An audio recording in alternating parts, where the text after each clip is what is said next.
Tim Cook once said, for the most important decisions in your life, trust in your intuitions and then work with everything you have to prove it right. A very warm good evening to the galaxy of intellectuals, invited guests, lawyers, professors, all other dignitaries, faculty members, coordinators, paper presenters, and all other students. Today, we all are gathered here on this virtual platform for the valedictory session of our international conference on recent trends in human rights and changing facets of religious freedom, put forward by Kerala Law Academy Law College in association with the Center for Advanced Legal Studies and Research. Kerala Law Academy Law College, established in 1966 by the legal luminary late Dr. N. Narayana Sir, is a seat of excellence in legal education, consultancy, research, and in pioneering law reforms. Before moving into the formal function, I am profusely elated to say that our inaugural session was blessed with the presence and words of eminent personalities. We were extremely happy to provide a platform to all the interested researchers to express their ideas and concerns regarding religious freedom and human rights. We received more than 60 research papers across India showcasing the rampant reach and influence the events conducted at Kerala Law Academy Law College are creating among the people.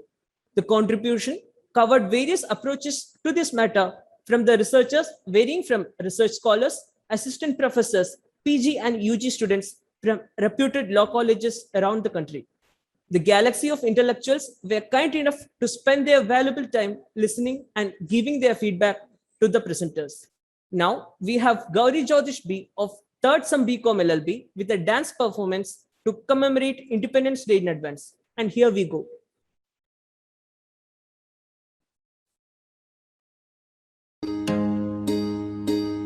खुदा से मन्नत है मेरी,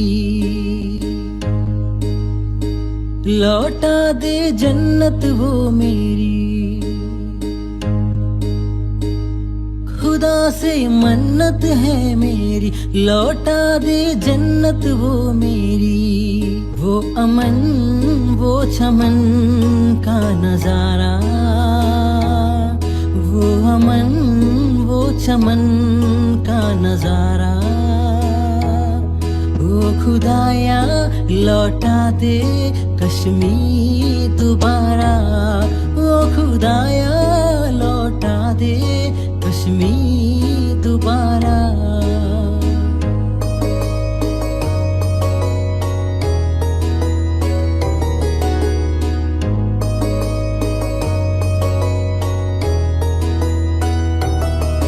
चारों तरफ तो पहले सुकून ही सुकून था, आवाम को वतन से इश्क का जुनून था।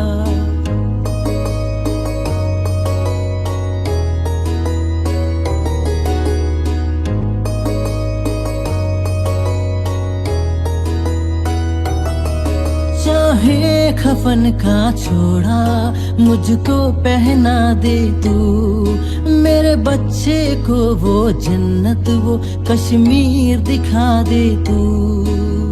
वो मेरा रेगिस्तान बन गया शमशान, यह मौत की तहलीस पे खड़ा है हर इंसान, खड़ा है हर इंसान।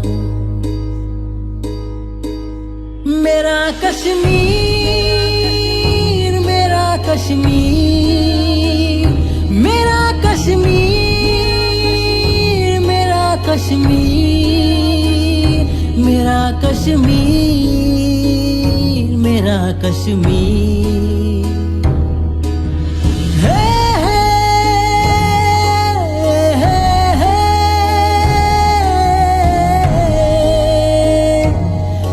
मेरा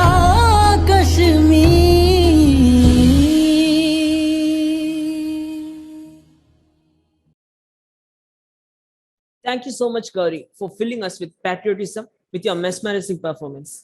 Before we begin our valedictory session, we have a small video clip of our audience poll conducted by Anakha S., a student of 7th Sem BA LLB of Kerala Law Academy Law College, on various questions that will help us understand the public opinion on core of today's conference. We cordially invite each one of you to the 8th International Virtual Conference on the recent trends in human rights and the changing facets of religious freedom, organized by Kerala Law Academy Law College in association with Center for Advanced Legal Studies and Research, CULSA. Man is a social animal. While we live in the society, it is important for us to know the opinion of the public. For this purpose, and as part of the 8th International Virtual Conference, we are organizing an audience poll. താങ്കൾക്ക് എപ്പോഴെങ്കിലും മതത്തിന്റെ പേരിൽ വിവേചനം നേരിടേണ്ടി വന്നിട്ടുണ്ടോ? ഇല്ല, ഒരിക്കലും ഇല്ല. വന്നിട്ടുണ്ട്. വിവേചനം ഞാനത് പാർട്ടിയിൽ അങ്ങനെയുള്ളതൊന്നും ചേർന്നിട്ടില്ല. ഒക്കെ അങ്ങനെയൊന്നും വന്നിട്ടില്ല. ഇല്ല ഇല്ല. വിദേശത്തായിരുന്നപ്പോഴുണ്ട്, ഇവിടെ ആയിരുന്നപ്പോഴുണ്ട്. പിന്നെ മതങ്ങൾ തോന്നുമ്പോൾ എന്താ വ്യത്യാസം? ഇല്ല ഇല്ല. നേരത്തെ ചോദിച്ചാൽ മതി. എനിക്ക് താല്പര്യമില്ല. ബോറാണ്. നമ്മുടെ ഇവിടെ തന്നെ എല്ലാ ജനങ്ങളുടെ ഇടയിലും ഉണ്ട്. ഇതുവരെയ്ക്കും ഉണ്ടായിട്ടില്ല. എനിക്ക് അനുഭവപ്പെട്ടിട്ടില്ല. മതവും ഭരണവും ഇടകലർന്ന് പ്രവർത്തിക്കുന്നതിനെ പറ്റി എന്താണ് അഭിപ്രായം? റിലീജിയസ് ആയ ആൾക്കാർക്ക് അവരുടെ റിലീജിയസ് സെന്റിമെന്റ്സ് അല്ലേ വലുത്? ഇല്ല ഇല്ല ഇല്ല. ശരിയല്ല. നമുക്ക് അതിനോട് യാതൊരു യോജിപ്പില്ല. ഇത് രണ്ടും മനുഷ്യനെ ഉപദ്രവിക്കുന്ന സാധനങ്ങളാണ്. മതം സ്ത്രീകൾക്കെതിരെയുള്ള വിവേചനത്തെ പ്രോത്സാഹിപ്പിക്കുന്നുണ്ടോ? ഇല്ലെന്നാണ് മലത്തിൽ പറയത്. എല്ലാരും ഒരുപോലെയല്ലേ? ഇല്ല ഇല്ല. സ്ത്രീ സംരക്ഷണം ഒന്നാണല്ലോ ഉദ്ദേശിക്കുന്നത്. അങ്ങനെയൊന്നുമില്ല. ഏകീകൃത സിവിൽ കോഡ് പ്രാബല്യത്തിൽ കൊണ്ടുവരണം. നല്ല സാമൂഹ്യ നീതി ജനങ്ങൾക്ക് ലഭിക്കുകയുള്ളൂ. അതിനെപ്പറ്റി എനിക്കൊന്നും പറയില്ല. അപ്പോൾ സെക്യുലറിസമായിട്ട് കോൺഫ്ലിക്റ്റ് ആവുമ്പോൾ മൊത്തത്തിൽ അത് ഇഷ്യൂ ആവും. മതമെന്ന് പറഞ്ഞാൽ ഇപ്പോൾ ഏകീകൃത സിവിൽ കോഡൊക്കെ വരുന്നതിൻ്റെ ഭാഗമായിട്ട് ഇപ്പോൾ നിയമങ്ങൾ മാറുമെന്നാണ് എൻ്റെ ഒരു വിശ്വാസം. സ്കൂളുകളിലെ പ്രഭാത പ്രാർത്ഥന തിരഞ്ഞെടുക്കാൻ കുട്ടികളെ അനുവദിക്കാമോ? അനുവദിക്കണം എന്നാണ്. അതിന് ഒരു തെറ്റുമില്ല. അത്യാവശ്യമല്ലേ, മൊറാലിറ്റിക്ക് നല്ലതാണ്. നല്ലതായിരിക്കും എനിക്ക് തോന്നുന്നു. അത് വേണ്ട, മതേതരത്വമല്ലേ നമ്മുടെ രാജ്യം. മതസ്വാതന്ത്ര്യം പരമമാണോ? എല്ലാം കൂടെ ഇടകലർന്നാൽ നടക്കില്ല. തന്നെയാണ് അത് ഫണ്ടമെന്റൽ റൈറ്റ്സിന്റെ അകത്ത് അത് ഉൾപ്പെടുത്തിയിട്ടുള്ളത്. മതസ്വാതന്ത്ര്യം, സെക്യുലറിസം എന്ന് പറയുന്നത് അതാണല്ലോ.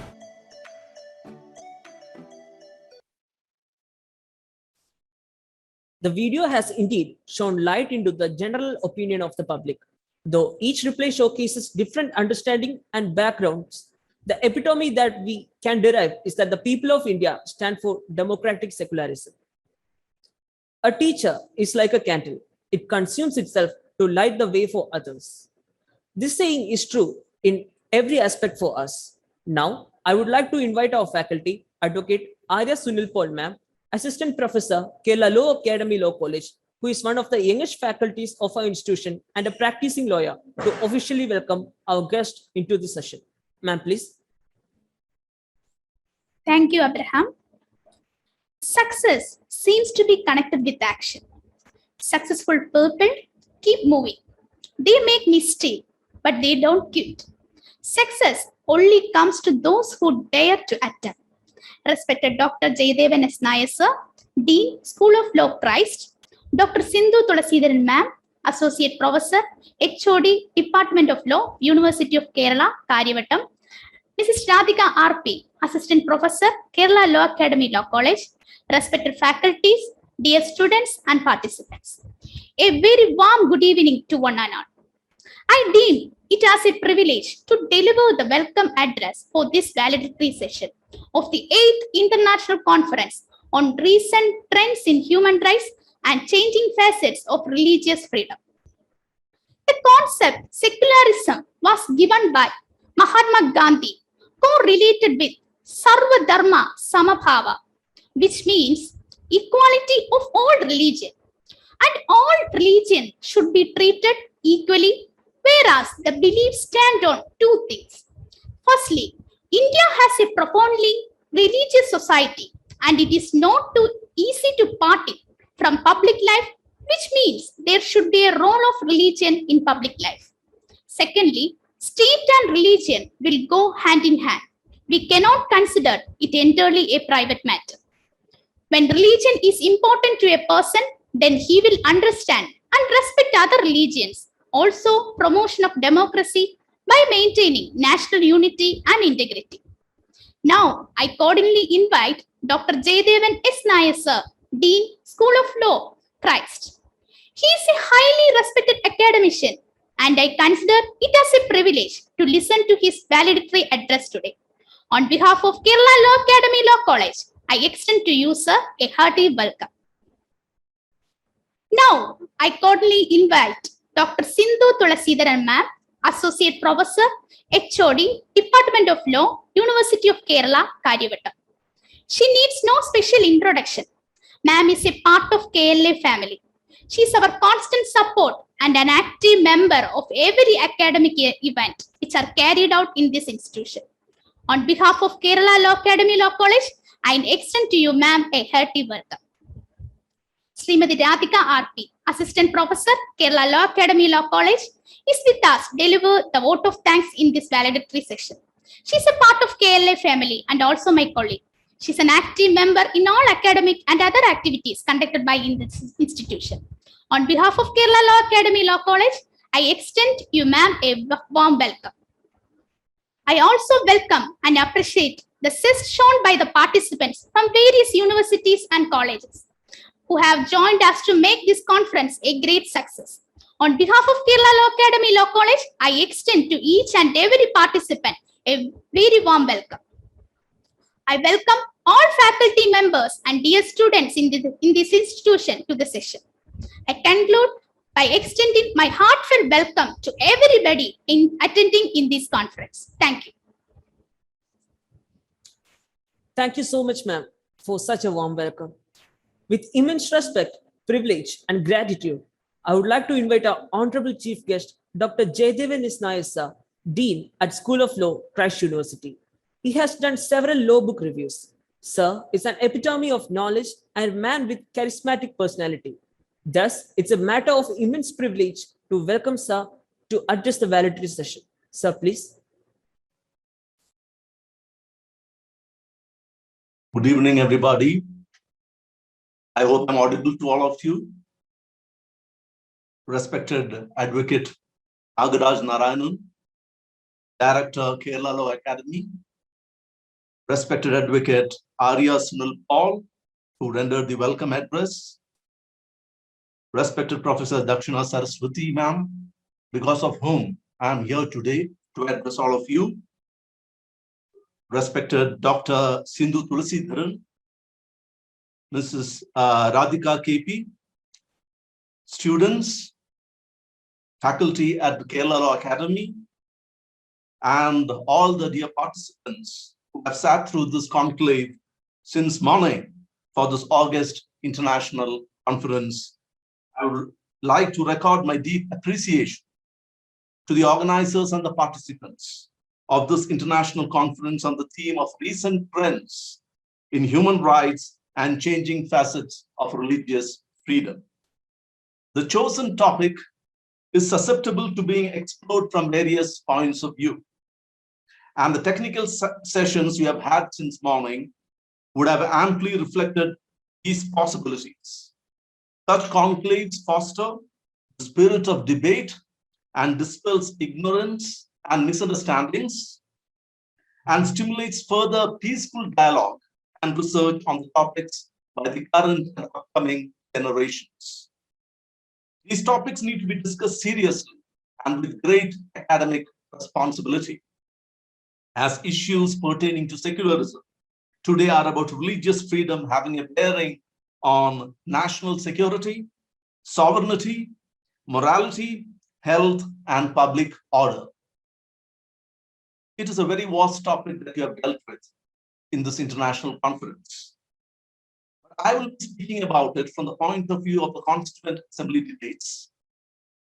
And I was very glad to find that in most of your sessions, the word secularism is repeated.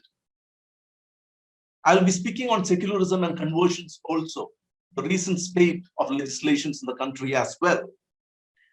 Well, India is a land of minorities.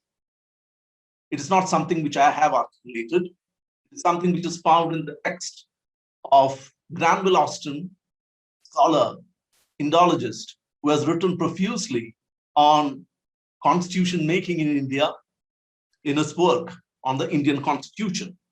So why did he call it as a land of minorities when we have a majority community? There is not a single community in India, religious or linguistic, that might not be a minority in another part of this vast subcontinent. Therefore, the idea of secularism, and more so minority protection, is replete in the provisions scattered through the fundamental rights and the directive principles of state policy. Even if the word was not covered in the initial draft of the Constitution in itself carries the resolve of a secular state. In this context, it is instructive to go through the Constituent Assembly debates to unravel the spirit of secularism within the constitutional framework in India. Incidentally, despite the debates sporadically featuring this word during the discussions on the incorporation of Article 19, it was Article 19, which later on became Article 25 of the Indian Constitution. So, during the discussion of the incorporation of Article 19 of the constitutional text that dealt with freedom of religion in the draft text, the word secular did not find its word into the final draft. How it disappeared, despite being a word so commonly used during the discussions in the Constituent Assembly, how it disappeared during the final draft is a matter of intrigue. But nevertheless, it was not found until it was incorporated into the constitutional text, into the preamble, with the 42nd Amendment of the Indian Constitution many years later. The reason for its omission is perhaps because of the ambivalences of the term, which carries certain ambiguities with respect to its actual meaning and its ambit. So one is not able to recognize the documentary evidence of that being the reason. Nevertheless, a semantic analysis of the term reveals it to be susceptible to different interpretations and manifestations in practice. It could be an irreligious state. That's a state of polity that's atheist in its approach, and religion has no place in it. It could be a state which respects all religions and provides rights to all citizens to practice, profess, and propagate the religion of their choice, or the religious matters are of no concern to the state. In contradistinction to these positions is the state that adopts a religious symbol as state religion and hence is a theocratic state. The third idea would be that the state would not demean religion. Therefore, a secular state keeps a distance from religion and is not influenced by matters of faith in the administration of the state or the polity. Then comes another viewpoint, which was once again put forward by several speakers in the Constituent Assembly, that the state would be an equal respecter of all religions. According to K.M. Munshi, as in the United States, we could not have an anti-establishment clause in the Constitution. So please refer to the First Amendment of the US Constitution, which has got an anti-establishment clause. That the state would not be involved in the establishment of any religion. We did not adopt that clause either in the Constituent Assembly, right? So there had to be an equation between the state and religion. And that equation had to be something which is characteristically Indian. In India, the state could never be hostile or contemptuous of religion. So equal respecter of all religions seems to be something which we finally came to with respect to what secularism truly stands for. It is evident from the Constituent Assembly debates that a high pedestal was given to rights related to religion. Be it the majority religion or the minority religion, it gave ample space. Article 25, I'm not going into the black letter constitutional law with respect to Article 25 and 26 and others over here. But they gave a high pedestal, was given to the rights related to religion that shaped the Indian civilization, particularly the spiritual values and ideals that were cherished in Indian society. Indian society is a communalized society. We cannot deviate from that particular recognition. India was and is a melting pot of cultures. However, it is this right to propagate religion that is increasingly coming under the scanner from some stock owners, making even voluntary conversions tedious and if not impossible. So I'm just striking a link with what's happening in the country today with what was the thought process in the Constituent Assembly at that point of time. India was once known to assimilate cultures and was a society open to absorbing new religious strains and religious philosophies. It is important to note that there were no restrictions placed on the act of conversion when the provision was discussed in the Constituent Assembly. Very important issues were raised in the Assembly as to whether the minors can be converted or not. Finally, it is important to note no conditional provisions were accepted in this regard either. Interesting aspects about the debates in the Constituent Assembly with respect to the use of the word propagate in Article 25 is available. The final consensus was that it bore no dangerous consequences, as this right, even without it being expressly provided, would have been implicit in the freedom of speech provision. The right anyhow would be subject to morality, public order, and health, and therefore portended no major concern as it blunted aggressive propagation through forced conversions, enticements, and allurements. It became clear that those conversions would conform to the article only if it was voluntary and in keeping with the spirit of freedom of conscience. So there are two aspects to Article 25 as we find today. One is the freedom of conscience, and the other is the freedom to propagate. Both have to go equally balanced with one another. The right to propagate has been given to every religion in India and is not harming any particular community. The Hindus or the Arya Samajas are also equipped with this right. Therefore, this fear of propagation by minorities to subsume the majority religion is misplaced, and this was vocalized in the assembly debates. Much thought and debate went into the use of the word propagate, as I said earlier. There was an uneasy misgiving about this word from certain quarters, but the same was overwhelmed by logical and persuasive argumentation from others, and the same was retained. The substantial support in favor of the right to propagate came from Pandit Lakshmi Narayan Maitra, K. Santanam, and Krishna Swami Bharati. Surely they were not spurred by their own religious identities. Such was the integrity and objectivity that was exuded by the learned scholars in the Constituent Assembly. It would be instructive to wade through some of their standpoints on the use of the word propagate in the Assembly debates on 6 December 1948. It's available. These Constituent Assembly debates are available for you to read. All of them cited the work done by missionaries from a particular religion in the country and found no harm in their zealous services. It is in this context that one must look at the state of legislations in recent times with respect to conversions in the country. The paranoia and the other faith phobia have reached a crescendo with resort to drastic legislations being applied and punitive deterrents being put in place.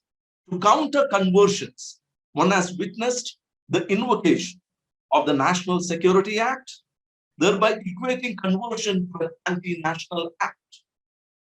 Apparently, the drastic provisions are to stop forced conversions through undue influence, inducements, and incentives. Each of these words are difficult of an objective definition and therefore portends grave misuse in the hands of the executor. The recently passed ordinance and the later on which became an act in the state of Uttar Pradesh has turned basic criminal jurisprudence principles topsy-turvy and has made the individual subject to community standards, intervening unjustifiably into individual choices and freedom and autonomy. These episodes are important questions in a pluralistic, secular, democratic society in India, also embellished in a constitutional document. The state is intruding into the most intimate sphere of human relationships. That is the right of freedom of conscience as well as the right to marry. Interfaith marriages have come under the scanner of late. And rather than stabilizing the secular state, it has been said that it will lead to consolidating religious divides, endangering national unity. In this regard, we need to study both executive responses as well as the judicial approaches to the issue in India. While on one hand, some of the state governments have gone ahead with legislations trying to bring under the scanner interfaith marriages. On the other hand, we have witnessed a long line of decisions from the Supreme Court in the last 3 years vindicating individual rights, from Shabarimala to Puttaswamy judgment to the Hadia case judgments. The Supreme Court of India, in significant decisions handed down in recent years, have highlighted the need to secure the right to privacy, freedom of conscience, and the right to choose a life partner of one's choice. Thus, one can notice that the executive and the judicial reflexes on this issue have been at loggerheads and variance with one another. The apparently majoritarian legislative sentiment is at variance with the constitutional ethos interpreted by the Supreme Court of India in a long line of decisions. There is a growing alarm that individual rights will be consumed by suspicion and the fear of the other rather than any logical, substantial reason. We have to ask certain fundamental questions here. Can interfaith marriages and conversions as a result of it endanger national security and public order? Has love jihad conspiracy been proved? Or is it the other way around, that interfaith marriages, intercommunal dialogues fuels the creation of a nation state and a national identity by dissolving communal differences? Are we communal first and then Indian next? These are serious issues to which we need to put our heads together, debate, and resolve. Many of the banal but unavoidable questions of relevance need to be revisited and need answers. By citing a nexus between conversion to the institution of marriage and national security, the state is entering into the personal domain rather than freeing the individual from the shackles of communal identities to forge a national identity. True democracy can function only in a secular polity and not in a communalized and a sectarian environment. By clamping down on conversions through a legislation that assumes an illegality in a conversion involving interfaith marriages, the executive is stifling interreligious wedlocks. Both the substantive law and the procedure prescribed are too cumbersome and violates personal freedoms afforded by the Constitution. By transferring the burden of proof to the accused, it has dealt a setback to time-tested principles of criminal jurisprudence that places the onus on the prosecution to prove. By requiring the 2 months notice of marriage and permission from the district magistrate, it violates the right to privacy and invokes the wrath of societal pressure. An array of articles of the Constitution from Article 14 to 25 stand violated. The penalties laid down is the offense to the pedestal of a heinous crime. An element of disproportionality arises in it as well. Individual volition is under stress and strain, and the legislations of this nature have a chilling effect on the dignity and the free choice of the individual. While it is true that in Stanislaw's decision, the Supreme Court affirmed that there is no fundamental right to propagate, the present laws under the scanner makes even the right to peacefully propagate a religion very precariously placed.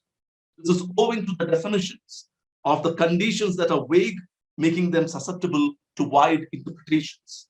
The terms that the legislations use to identify illegality, such as inducement, fraud, etc., are of broad import, thereby giving the executive a long rope to sustain prosecution. It is important to bear in mind the vigilance must be against forced conversions, not voluntary ones. Just as there is a right to propagate, there is also vested in the individual the freedom of conscience, to practice, profess, and propagate the faith of his choice.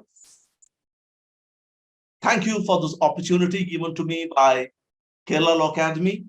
Wishing you all a very wonderful 75th Independence Day. Jai Hind. Thank you. Thank you so much, sir, for your words of wisdom, and we are very much honored and privileged to have you on board with us. Today, we are also blessed with the presence of Dr. Sindhu Tulasidaran Ma'am, Associate Professor, HOD at Department of Law, University of Kerala, Karivattam. Her research areas include women and law, corruption and governments, decentralized governance and right-based legislation, etc. It is my immense privilege and honor to welcome ma'am to deliver the valedictory special address. Ma'am, please. Thank you, Abraham, JK. Respected Professor Jaydevan S. Nair, Dean School of Law, Christ University, dear Arya Raj, Mrs. Radhika RP, Assistant Professor, Kerala Law Academy, respected dignitaries of the dais, dear friends, students. So I know that you would have deliberated much on freedom of religion, and Jaydevan sir has given lengthy comment on what has been discussed in the Constituent Assembly debates. So I won't be going into all those aspects again. It is sufficient to you, and you can better refer, as sir has commented, you can go through the CAD for further reading. So I'll only be going into a small piece which can add to what you have already discussed, that is the gender perspective. So what is happening in the case of freedom of religion regarding gender? Whether there is any gender violation. Actually, freedom of religion is a subjective fundamental right, as is there in the Constitution. It is subjected to public order, morality and health, and to other fundamental rights. So freedom of religion should always be affecting the rights of women as well. You know that at the international level, we have gender, we are concerned, the people at the global level are concerned about gender discrimination. You know that discrimination is addressed by CEDAW, and for implementing CEDAW, the declaration has specifically set out the norms for discrimination. What it has said is that discrimination is the violation of a woman's right to life, her right to liberty, then security, equality, her right to equal protection of law, then her right to be free from all forms of exploitation, her right to attain higher standards, achievements on health and physical standards, that is physical and mental health standards, her right to achieve standards of physical and mental health, then her right to be free from all forms of exploitation, right to have fair wages, and also her right to be free from cruelty, inhuman and degrading treatment or punishment. So all this will be constituting discrimination. So whenever discrimination occurs, any of these rights are getting affected. We can see that any of these rights, any of these norms set out by the declaration is seen getting affected. So that is what's happening with freedom of religion as well. And that has been clearly set out by a Supreme Court itself. In S.R. Bommey, what court has held is that there is secularism, and we'll have to go to the basic structure, which is contained in the preamble, which is secularism is also is a part of the basic structure. So it is contained in the preamble. So secularism, what is intends, secularism intends, what we want to achieve through secularism is that we'll have to provide equal rights to all, equal rights to both men and women. And for that, we will have to go for achieving the trinity, that is justice, liberty, equality, along with dignity of women. So then only we can say that we have achieved secularism.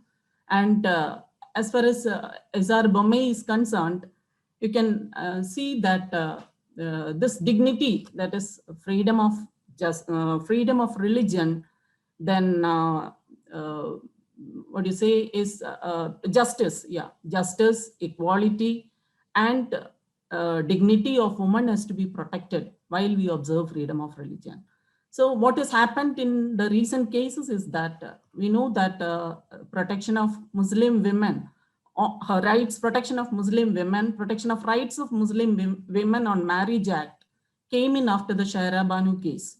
Now what has happened in Shaira Banu case? So what happened was that when triple talaq, that is irrevocable and instantaneous triple talaq, was held to be unconstitutional in Shaira Banu case. You know that once triple talaq is promulgated, it can't be taken back. So that is against gender justice. It is against actually equality to women. So it is denying equality to women. It is denying equal protection of women. So what has been denied is a right on Article 14, that is equal protection of law. She has been denied equal protection through the through the promulgation of triple talaq. She has been denied her right to equality under the Constitution, and she has been prohibited on the basis of sex. So what has been, that is, she has been discriminated on the basis of sex. So there is no prohibition. There is no prohibition of discrimination possible as per our Constitution. So what happened in Shaira Banu case is that prohibition of discrimination was not observed by the court. So there was violation of Article 14. There was violation of Article 15(1), which says about prohibition of discrimination on the basis of sex. So here, when triple talaq was promulgated, what happened was that women's right was denied. So there was prohibition. There was the court didn't, or that is the the society didn't observe the prohibition of discrimination against women on the, that is, prohibition of discrimination on the basis of sex was not observed by the society. So that was held by the court as a violation of Article 15. So there was violation of Article 14, there was violation of Article 15, and there was also violation of Article 21 in Shaira Banu case. What happened was that when freedom of religion was observed, when personal laws, as you know, that once personal laws confer subordinate status to women, that is also violating equality, isn't it? So personal law is also going against the right to equality, which is a part of the basic structure. So when dealing with Shaira Banu case, court held that these are violating the woman's equal protection before law, her prohibition from discrimination on the basis of sex, as well as her right to religious worship, her right to religious, not actually religious worship, her right to profess and practice religion. So if she was also professing Muslim religion, but she was not considered at par with her husband. So she was denied her right under Article 25(1). So her right under 14, her right under 15(1), and her right under 25 was violated. Along with that, you know that the most sacrosanct right, that is Article 21, that is right to life and personal liberty of woman, is getting denied through the practices of these laws. So there, Shaira Banu, in the case of Shaira Banu also, her right to life and personal liberty was denied. In spite of that, her cultural rights were also affected. You know that once freedom of religion is practiced, cultural rights are also coming into the purview. So here we can see that cultural rights are also getting affected. In Shaira Banu case, it was held that the cultural rights of women, as far as she is a woman belonging to Muslim community, she has certain rights that is related with her tradition, isn't it? So under Shariat law, she has certain rights available through her tradition or through her culture, and that is getting denied to Shaira Banu through allowing triple talaq. So once triple talaq was invoked, the right of woman was seen getting denied. So court held that since here freedom of religion, we can see that triple talaq is violating all these aspects like equality, prohibition of discrimination, as I have mentioned earlier. It is actually discriminating, violating the rights of woman through violating her right to equality, her right to to enjoy the same rights without discrimination on the basis of sex. Then her right to life, right to live with dignity, as well as her cultural right under Article 26, and the right to follow the religion as per Article 25. So here all these rights were held to be violated, and the court held that to the extent the Muslim law, that is the Shariat law, became inconsistent, to the extent it became inconsistent, in not protecting the rights of women, it can be held void. So here the application of Sharia law was held void by the court, stating that it is not protected the woman's right to practice the same religion or the woman's right to existence under the same religion. So that was what happened in Sharia Banu, and what happened afterwards was that the Muslim Women Rights on Marriage Act was passed in 2019. Sharia Banu judgment was delivered in 17, and as a consequence of that, the Muslim Women Rights on Marriage Act was passed in 2019. So under 2019, this was considered, triple talaq was considered as unconstitutional. And for a person who is invoking triple talaq, a punishment was also awarded through the act. So that was what happened in Sharia Banu case. What I wish to say is that actually in the gender perspective, we see all these are violating the rights of women. So what we need is equality. When we say equality, we mean equality of status and opportunity, isn't it? When we talk about freedom of religion, we will have to say that women should also be given the same status. Women should also be given the same opportunity for worshipping, for practicing her religion, isn't it? So that is not seen given. So once that is denied, her liberty of belief, faith, and worship is also denied. So through denying her liberty of faith, of belief, faith, and worship, the woman is completely denied of her freedom of religion.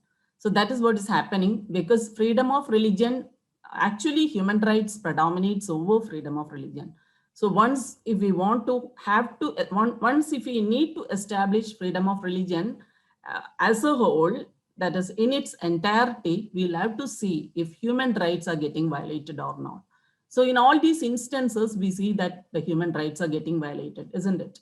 Article 14, Article 15, then everywhere we can see that Article 15, then Article 21, Article 25, freedom of religion as such, and Article 26, cultural rights are seen getting violated.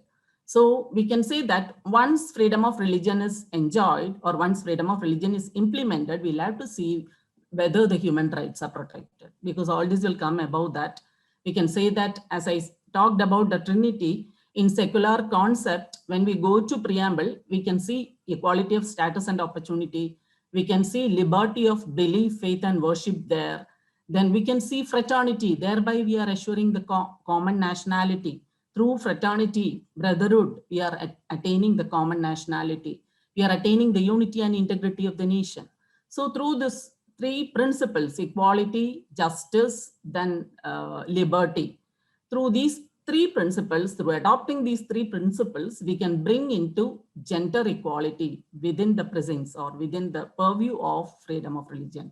Otherwise, this won't be, we can't say that there is gender equality within the field, within the concept of freedom of religion. Whenever we observe whenever we deal with the observance of freedom of religion, everywhere we see a curtailment, a curbing of all these fundamental, very basic principles like justice, equality, and liberty. So once equality is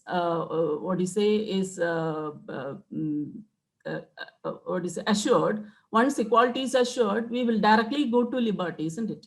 When we get equality of worship, when we get the same right to worship, that is equal right to worship, we say equality of status, woman worshipper, men worshipper, we can't differentiate between these two people, isn't it? So we'll have to give them equality of status. We'll have to give them same opportunity, isn't it? In the case of marriage, marital ties, we'll have to give them the same opportunity. So what happened in Sharia Banu is that her husband was given the right to offer triple talaq, but she was not given the same right. She was considered at a different stance. So that won't be possible. So whenever we observe freedom of religion, we'll have to observe these Trinity, the principles, three principles. These, when I say Trinity, I mean justice, equality, and liberty. And then only secularism can prevail. That secularism can, can become active, or you can say can be considered as, can be effective in its working only if this Trinity is observed. So, and what we can see in the case of Shabarimala verdict. Here also what happened is that all these principles are seen violated, isn't it? So we have what we have seen is that under the Kerala public places worship authorization of entry rules, women in the age group 10 to 50 were denied entry into temples. So that is a violation of equality, isn't it? Certain groups are denied entry without any reason, genuine reason. So there was violation of equality of status and opportunity. Then also what you can say, women were considered as untouchables, isn't it? So you can say they were considered as untouchables, and so they were denied entry into the temple. So in the case of Shabarimala also, when freedom of religion was observed, we can see that Article 14 is seen violated, Article 15 is seen violated. 15 in the sense prohibition of discrimination on the basis of sex is not seen there, isn't it? So 15 is seen violated, 17 is seen violated, and through that right to life and dignity of woman is also seen violated. So here also all these principles are getting violated, and right to worship, finally right to worship under Article 25. So Article 25 is also seen violated in the case of Shabarimala verdict. So what the court has taken into consideration was the most fundamental principles which we can call as human rights. So their rights subordinate to that will survive only if these rights will get the proper consideration. Only if we consider the human rights properly, then only we can say that the freedom of religion prevails, or it is existing in a society like India, because ours is a very diversified society with very many religions and with many languages. So with this diversity can be sold, and unity can be established only through accepting the fundamental norms which we can call as the human rights. Then if we see that recently we have come across another gender, that is the LGBTQAI, lesbian, gay, bisexual, transgender, asexual, intersexual, queer plus community rights. That was discussed in Sushma versus Deputy Commissioner of Police by the Madras High Court. What it held was that the same thing happened there. When homosexual couples were given all rights, when they were allowed to live together, this particular people, when heterosexual couples were allowed to live together at all times in normal, normal parlance, they were considered as normal people. The homosexuals are considered as abnormal people. So they were considered as somebody who has to be cured of some diseases. So what the court held was that they should be, they should be subjected to medical treatment, or they should be cured of their diseases. So that was considered as a disease there. Homosexuality was considered as a disease there. And what happened was that the people followed these people, and they were not allowed to live in peace anywhere. So that was detrimental to their peace, isn't it? Their right to equality, then their development in life. How can they develop in life without equality, without peace, and without development of each and every people in our society? We can't say that our society is progressing actually. So what has happened to the homosexual couples in the case of Sushma's case, Sushma versus Deputy Commissioner Madras, Madurai, and what was questioned was that the homosexual couple should be considered alike.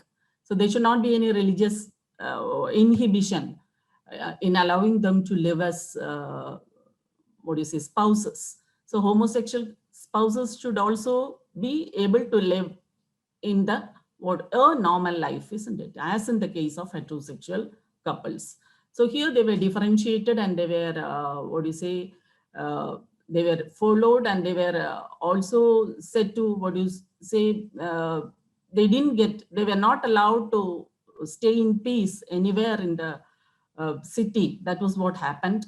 And for that, they approached the court, and the court held that such instances, there is no religion, there is no freedom of religion given prominence over civil and political rights.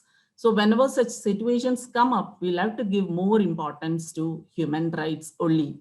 So if you want to have freedom of religion established in its, what do you say, full core, then we'll have to observe whether human rights are there. Human rights is predominating over freedom of religion. We can't curtail the rights of other people, a group of people, and then enjoy freedom of religion. We can't say we have, what do you say, the freedom of right is actually implemented in our society. For actually implementing the freedom of rights, we'll have to go for human rights first. We'll have to give predominance to human rights over freedom of religion. Then only we can say that all this prevail in our society. We can say that we have unity and integrity. Through all these principles, we can establish a unified nation, a common nationality, as I said, brotherhood, and thereby, what do you say, dignity, thereby providing dignity to all people, both men and women alike. So that is a gender perspective which I wish to discuss within the purview of freedom of religion. So when gender perspective comes, we'll have to observe these principles. All these principles have to be observed, particularly right to equality principle, then liberty, then one's right to live with dignity. So along with equality, liberty, and justice, the right to live with dignity should also be considered. Then only we can say that we are able to enjoy, then only we are able to enjoy the right, freedom of religion in its full, what I say, full strength, in its full extent, to its full extent. Otherwise, we can't say that we are enjoying freedom of religion to its full extent. We are lacking in certain norms, then that will be curtailing our freedom of religion. So the gender perspective should surely be considered whenever we consider freedom of religion. So with these words, I wish to conclude my speech. So I thank all the organizers of the seminar of the international conference for giving me an opportunity to speak to you in this occasion. Thank you. Thank you, ma'am, for your valuable words. I now invite our faculty, Ms. Radhika R.P. ma'am, Assistant Professor, Kerala Law Academy, who is a source of constant support and motivation to her students, for delivering the vote of thanks. Ma'am, please. Very good evening to one and all. It is my honor and privilege to propose out of thanks at such an inclusive valedictory section of the international conference organized by Kerala Law Academy Law College. Advocate Arya Sunilpol, Assistant Professor KLA, has extended a warm welcome to the dignitaries and participants who have graced this valedictory session with their presence. Thank you, ma'am. Thank you for your warm welcome address. Valedictory address has been delivered by Dr. Jaydevan S. Nair, Dean, School of Law, Christ University, Bangalore. It is our pleasure to have you, sir, with us in this fine evening.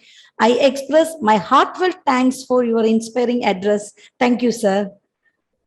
Special address in this occasion was delivered by Dr. Sindhu Dulasidharan, Associate Professor, HOD, Department of Law, University of Kerala, Karyavattam. Ma'am is a close friend and well-wisher of Kerala Law Academy. I express my sincere thanks to ma'am for having with us in this fine evening and for sharing those valuable words of wisdom.